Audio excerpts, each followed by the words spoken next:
안녕하세요. 오늘부터 성경 필사를 시작하게 됩니다. 지난번에는 지혜를 쓰다라고 하는 잠언을 쓰게 했는데 여러분 모두가 참 기쁜 마음으로 해주셔서 너무나 감사합니다. 이제는 전권 쓰기에 도전하는데요. 참 큰 작정을 하셨다고 생각합니다.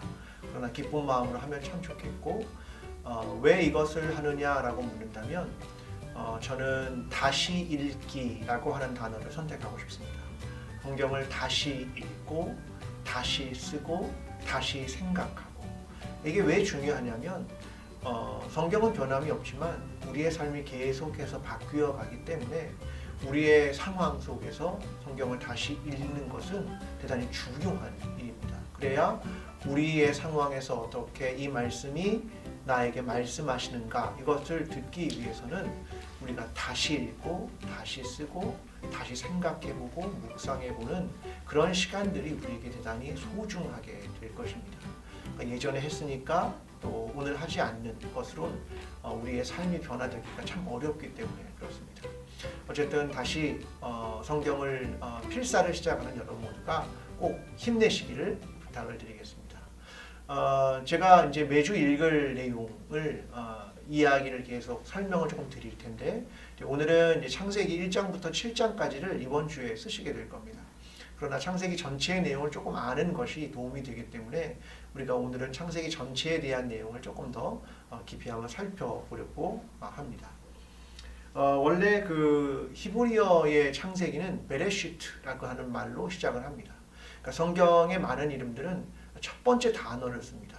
그러니까 태초에라는 그 말인데요. 뭐 민수기도 마찬가지죠. 광야에서라고 하는 이 모든 것들은 히브리어 성서가 그 첫 단어를 사용하기 때문에 그렇습니다. 그러나 뭐 영어로는 뭐 제네시스 이런 말을 쓰죠. 이것은 원래 불가타라고 하는 성경의 번역으로부터 하늘과 땅의 기원 이런 데서부터 출발한 그런 말이거든요. 근데 우리는 그것을 창세기라고 하는 것은 중국어 성경의 음역을 가지고 온 말입니다. 그래서 우리는 이 맨 처음에 있는 책을 창세기라고 부르게 되는 거죠. 근데 생각해 보면 여러분 창세기가 1장부터 50장까지 되어 있는데요. 1장부터 11장까지 그리고 12장부터 50장까지 이렇게 크게 두 개로 나눌 수 있습니다. 그런데 우리의 창세기 부분은 사실 1장에서 11장이라고 하는 앞부분에만 있는 것이고 사실 더 많은 부분은 우리가 족장이라고 말하는 아브라함, 이삭, 야곱, 요셉 이 사람들의 이야기가 사실 창세기에서는 더 큰 부분을 차지하게 되는 거죠. 그러나 우리가 앞부분을 간과할 수 없는 것은 이런 이유들 때문입니다. 그러니까 성경을 계속 읽어나갈 때 우리가 과연 그 시초, 그 출발은 어땠는가를 늘 확인하는 일이 되게 중요하거든요. 그래야 의미를 제대로 이해할 수 있기 때문에 이 앞부분을 이해하는 것, 또 창세기를 이해하는 것이 그래서 중요합니다. 예를 들어볼까요? 예수님이 가시면류관을 쓰셨습니다. 그러면 가시라고 하는 단어가 출발한 것은 어디일까? 가시의 의미가 무엇일까? 이런 것을 찾다 보면 창세기로 돌아가게 됩니다. 예를 들면 창세기 3장 18절에 가면 가시와 엉겅퀴를 내거든요. 언제요? 심판 이후에. 그러니까 가시라고 하는 것의 의미는 심판이라고 하는 의미를 담고 있다. 이런 걸 이해하는 데 도움이 된다는 거죠. 또 하나는 뭐 성경에 아말렉이라고 하는 족속이 등장하는데 이 아말렉이라는 것은 도대체 누구의 후손인가? 이런 것도 쉽게 찾아볼 수 있죠. 예를 들면 창세기 36장 16절에 가면 이 아말렉 자손이라는 말이 나오는데 이게 에서의 후손임을 알 수 있습니다. 그러니까 요즘은 뭐 검색이 너무 잘 되니까 우리가 뭐 핸드폰으로도 아니면 뭐 인터넷 이 닿는 곳이면 어디든 검색을 할 수 있으니까 여러분은 그런 단어를 찾아보면서 과연 그 출발점은 무엇이고 어떤 의미가 있는가 이런 것들을 찾아보는데 창세기는 대단히 중요한 책이다라고 하는 것을 이해하는 것이 대단히 중요합니다. 저는 창세기를 두 개의 단어로 요약하고 싶은데 하나는 창조라고 하는 단어이고 또 하나는 선택이라는 단어입니다. 1장부터 11장을 말하는 한 단어는 창조라는 단어고 12장부터 50장까지를 이끄는 단어는 선택이라고 하는 단어 이렇게 요약을 하고 싶습니다. 자, 그러면 이 1장부터 11장의 내용은 어떤 내용을 다루고 있는가? 아담으로부터 시작해서 노아까지의 10대에 대한 사람들의 계속되는 어떤 계보에 대한 이야기, 또 이런 것들을 계속 다루고 있고요. 또 셈부터 아브라함까지는 또 10대라고 하는 많은 사람들의 이야기를 여기에서 다루고 있습니다. 그러니까 어떠한 성경에서의 사람들의 살아가는 것들, 어떤 그 패턴들, 이런 걸 통해서 역사라고 하는 걸 조명하고 싶은 거죠. 그것이 전반부의 이야기입니다. 자, 이 전반부의 이야기에 보면 아무래도 창조가 제일 중요한 이야기가 아니겠습니까? 1장부터 이제 등장하는 창조의 이야기는 사실 2번 반복되고 있습니다. 1장이 한 번, 또 2장이 한 번 이렇게 반복이 되는데 히브리 성경에는 4개 정도의 창조에 대한 단어를 사용합니다. 첫 번째는 바라라고 하는 창조하다, 만들다 이런 단어를 사용하고요. 또 야차르라고 하는 단어, 이것은 모양을 짓는다 이런 형태의 창조라고 하는 말이고요. 또는 아사, 이것도 만들다라고 하는 단어이고, 또 하나는 바나라는 말인데 이것은 짓다, 건축하다라고 하는 말로 하와의 창조에 사용되는 용어들입니다. 이렇게 다양한 용어들을 통해서 창조가 무엇인가를 이제 설명하고 있는 내용들이죠. 그런데 이제 하나님의 창조가 일반 창조와 대단히 다른 것은 신학자들은 이런 것을 이렇게 설명합니다. ex nihilo, 이게 라틴어인데 이게 뭐냐면 무로부터의 창조라고 하는 의미를 사용하는 겁니다. 아무것도 없는데 하나님이 말씀으로 세상을 창조해서 이 세상이 존재하게 되었다 이 말이죠. 무로부터의 창조라고 하는 것이 이 창세기에 나오는 창조의 이야기입니다. 그동안 많은 사람들은 이 창조에 대한 이야기를 할 때 대단히 인간 중심에 대한 것들을 많이 이야기했습니다. 그래서 마치 인간을 위해서 모든 세상의 것들이 창조되었다라고 이야기를 하지만 요즘엔 점점 이제 그렇게 생각하지는 않습니다. 하나님께서 창조하신 모든 것은 다 아름다운 것들이고 모든 것은 질서 아래 있고 사람도 역시 그들과 함께 또 사람들도 모든 창조물과 함께 살아간다 라고 하는 것을 사람들이 이제 이야기하기 시작했죠. 이것은 이제 환경의 문제, 또 세계관의 문제 이런 것들을 통해서 이제 생태신학이라는 것으로 점점 이제 확장되고 변화되는 것들, 그리고 성경을 보는 관점들이 보다 넓어진다 이렇게 이해하는 것이 좋을 것 같습니다. 우리는 이 창세기를 읽으면서 창조의 하나님은 누구인가 이런 것에 대한 질문을 하는 게 되게 중요합니다.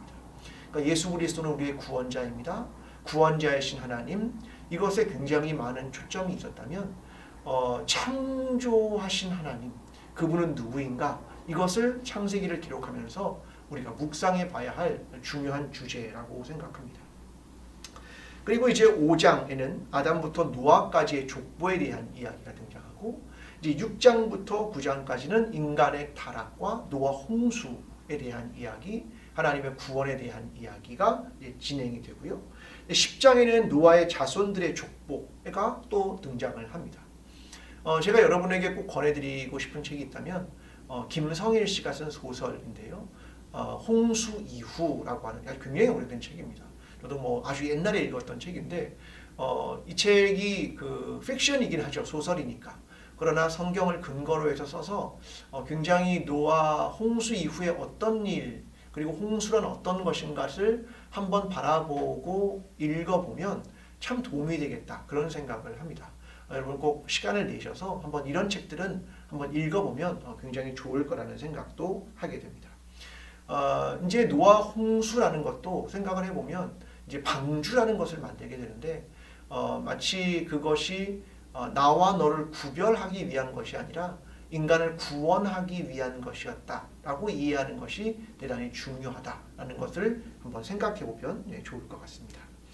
그 다음에 11장부터 나오는 이야기는 이제 바벨탑, 인간이 하늘에 닿기 위해서 쌓아 올린 탑에 대한 이야기, 하나님이 언어를 혼잡하게 한 이야기, 사람들을 흩으신 이야기, 이런 이야기가 그 이후에 계속되고요. 그 다음에 셈부터 데라까지의 족보가 그 이후에 등장을 합니다. 그러니까 여기까지가 이제 앞에 그 창조에 대한 이야기를 다루고 있는 부분입니다. 12장부터 50장까지는 아브람이라고 하는 한 사람을 선택한 이야기를 다루고 있습니다. 그래서 그 안에는 사실 중요한 인물은 4명이지만 이것을 조금 끊어보면 아브라함이라고 하는 사람의 이야기가 12장부터 15장까지 등장하고요.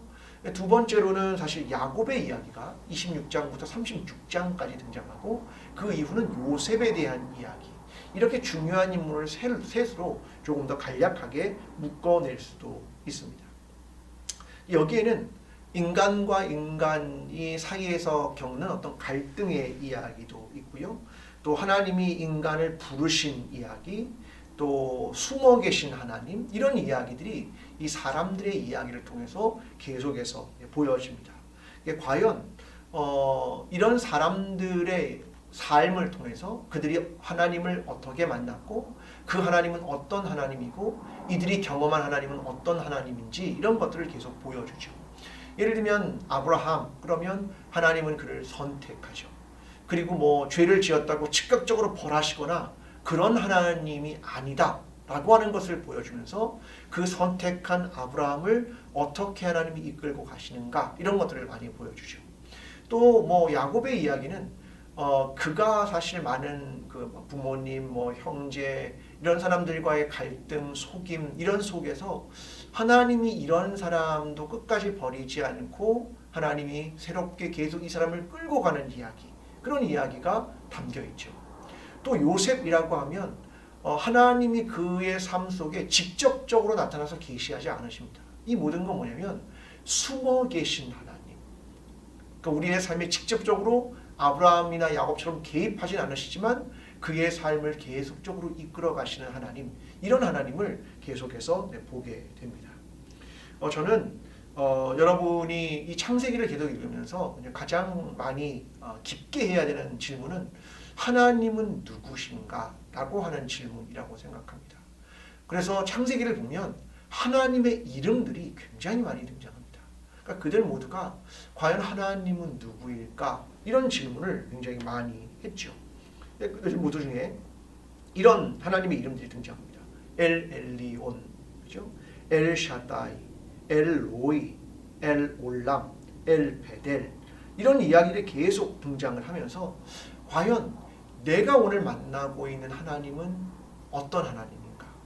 그것을 우리가 창세기를 계속 써가면서 스스로에게 질문하고, 나는 오늘 어떤 하나님을 경험을 했고 어떤 하나님을 고백하고 있는가? 이것을 우리가 계속 필사를 하면서 마음속에 깊이 묵상하게 되고, 내가 그동안 보지 못했던 새로운 것들을 발견하게 되고, 또 새로운 것들을 통해서 오늘 나에게 말씀하시는 그 하나님을 경험하게 되는 저와 여러분의 삶이 되기를 간절히 기도합니다. 자, 이번 주에 시작이지만 여러분 열심히 필사하면서 하나님은 누구신가?